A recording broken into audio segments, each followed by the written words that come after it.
Alright guys, so the Honda Accord visor replacement, you're going to pop it out right here, put it about right here.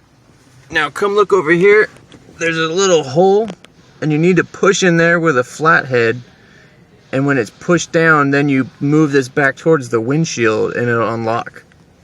Here's one from the other side I already did, and it took me a while to figure out, so this is what you'll be seeing. You'll be seeing a little spot to put a flathead in. Alright, so this is the old one. So when these are installed, they put them in and they click it like this. Just watch this part right here. When they're installed, they put it in and they turn it.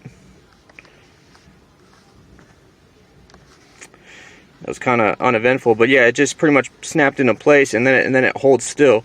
So what you do is you come in with a flathead, you push this hook part back, and then you twist this and it'll unlock it. Now you could use the visor to do the twisting part. You just got to push it with this in the hole, and I had to use a little bit of muscle. It's kind of tough, but that's how you got to do it.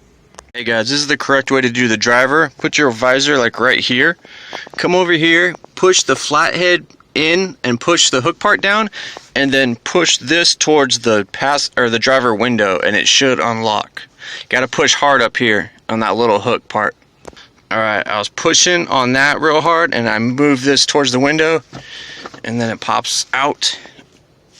Gonna gently have this come out, gently have this harness come out, disconnect this connector right here at this white part, push that button. Okay, got it. So we got that out. Okay guys, so here's my new one. I got this from Honda dealership. This is on the passenger side. Here's my part number.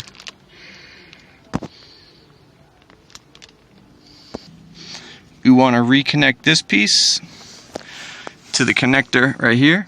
So connect that, push it in. I think it only goes one way. Okay, like that. Then we'll push this back up in here, gently, not hard. Get it lined up. Okay, now put the peg in the hole. We'll go ahead and push this up. You may have to twist it slightly. Now here's the important part. We're going to twist it until it locks in place.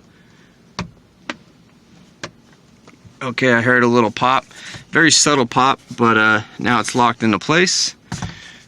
And as you can see, it's firm. Alright.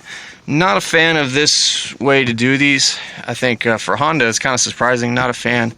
But yeah, that's how to put it back in. And that's it, guys.